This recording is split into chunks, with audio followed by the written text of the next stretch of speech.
प्रभु यीशु मसीह के पवित्र सामर्थ्य नाम में आप सभी को नमस्कार। जय मसीह की, प्रेज द लॉर्ड। मैं एक और छोटे संदेश के साथ आपसे बातचीत करूंगा। मैं विश्वास करता हूं कि आप बाइबल पढ़ने वाले लोग हैं और अवश्य ही आपने नाबोत की बारी के बारे में अवश्य पढ़ा होगा। पहला राजा अध्याय 21 1 से 18 वचन में यदि आप इस चाहे तो इस कहानी को दोबारा पढ़ सकते हैं, उसके बाद मेरे संदेश को सुन सकते हैं यदि आपने नहीं पढ़ा है तो। यहाँ पर जब हम घटना को पढ़ें तो इस घटना में आपको 3 चरित्र या 3 पात्र मिलेंगे।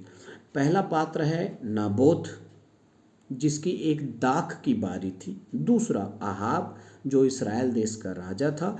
तीसरा इजेबेल, जो आहाब राजा की धर्म पत्नी थी या उसकी पत्नी थी। यदि आप इस कहानी को पढ़ते हैं तो ये 3 पात्र या तीनों पात्रों का जो चरित्र है बहुत ही गजब की है। और मैं विश्वास करता हूँ इसे सुनने के बाद आप अवश्य अपने जीवन में आशीष पाएंगे और अवश्य इसे अपने कलीसियाओं में और लोगों के साथ बांटेंगे। पहला चरित्र है नाबोत का, जिसकी बारी थी।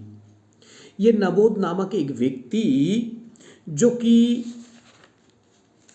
कि परमेश्वर के वचन पहला राजा अध्याय 21 में आपको प्राप्त होगा। ये नाबोत नामक एक इजरायली मनुष्य था। ये इजरायली मनुष्य की सोमरोन के राजा आहाब के राजमंदिर के पास, जो इजराइल है, उसके पास एक उसका अंगूर की बारी थी, दाख की बारी थी। और जब उस दाख की बारी को राजा ने देखा तो नाबोत से जाकर कहा, हे नाबोत, मुझे ये तेरी दाख की बारी दी दे, क्योंकि मैं इसमें सागपात लगाऊंगा। लेकिन नाबोत ने देने से इनकार कर दिया और आहाब जो है बड़े दुखी और निराश मन से खाना पीना छोड़कर अपने घर में बैठा था। तभी उसकी पत्नी इजेबेल ने आकर उससे बातचीत किया। आइए हम इस घटना में देखते हैं कि क्या क्या हुआ। आप अवश्य पढ़ें, उसके बाद ये संदेश को सुनें। तो नाबोत का चरित्र था कि नाबोत परमेश्वर के वचन का आज्ञाकारी था। कैसे आज्ञाकारी था? क्योंकि पहला राजा अध्याय 21 3 पद में राजा उसे बारी को मांगता है, लेकिन 3 पद में वो स्पष्ट कहता है, नाबोत ने आहाब से कहा, यहोवा ना करे कि मैं अपने पुरखाओं का निज भाग तुझे दूं। क्योंकि लेव्य व्यवस्था 25 अध्याय 23 वचन में लिखा है कि भूमि सदा के लिए बेची ना जाए। इस कारण से नाबोत परमेश्वर के वचन और व्यवस्था का पालन करने वाला एक आज्ञाकारी व्यक्ति था परमेश्वर का। इस कारण उसने भूमि को बेचने से या राजा को देने से इनकार कर दिया। ये उसका चरित्र है, जबरदस्त, परमेश्वर के वचन को मानने वाला। दूसरी बात, अपने निज भाग को बेचना नहीं है। हालेलुया। अपने निज भाग को बेचना नहीं चाहिए। इजरायली नाबोत ने इस वचन के कारण कि मैं तुझे अपने पुरखाओं का निज भाग ना दूंगा, आहाब उदास और अप्रसन्न होकर अपने घर गया और बिछौने पर लेट गया और मुंह फेर लिया और कुछ भोजन ना किया। देखिए, उसने निज भाग को समझा नाबोत ने, और अपने निज भाग में वो काम भी कर रहा है। अध्याय 21 2 पद और 21 पद को हम पढ़ें तो देखें कि वो दाख की बारी लगा रहा है वहां पे। तो परमेश्वर ने आपको एक निज भाग दिया है, उस निज भाग में हमें परिश्रम करते रहना चाहिए और उसे कभी भी बेचना नहीं चाहिए। ये उसका चरित्र था। आहाब जो है ऐसा व्यक्ति है, सोचिए, वो देश का राजा है, उसके पास सारा देश पड़ा है, सारा जगह पड़ा है, सारी भूमि उसकी है। उसके बावजूद भी वो इजरायली नाबोत की बारी पर जो है क्या कर रहा है? नज़र लगा रहा है। तो मैं समझता हूँ ये असंतोष राजा है। अब उसके जीवन में संतोष नहीं है। प्रिय प्रभु के लोगों, आप आहाब के समान बने, जो अपने निज भाग में काम करता रहे और परमेश्वर के इतना आज्ञाकारी रहे कि उसे कभी ना बेचे। लेकिन हमें आहाब के समान नहीं बनना चाहिए, जिसका चरित्र जो है असंतुष्ट जीवन था। वो सारे भूमि उसका था, उसके बावजूद भी उसने एक छोटे से भूमि पर जहाँ पर दाख की बारी लगी है वहाँ पे सागपात लगाने की बात करता है। फिर वो दूसरे की वस्तु पर ईर्ष्या करता है।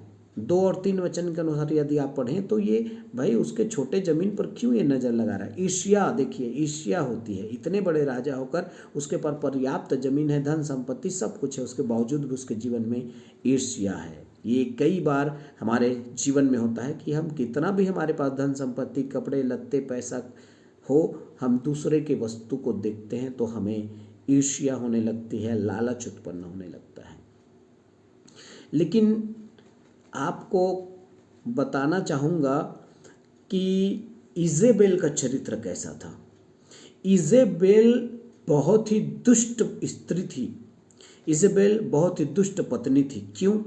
क्योंकि पति जब निराश उदास आकर घर में बैठा है, खाना नहीं खा रहा है, तो वो अपने पति के बुरे कार्यों में, उसका कार्य बुरा था कि भाई किसी दूसरे की जमीन को हड़पना, पति के बुरे कार्यों में साथ देने वाली, 21 अध्याय 7 वचन पढ़ेंगे ना तो ये इजेबेल उसको भड़काती है।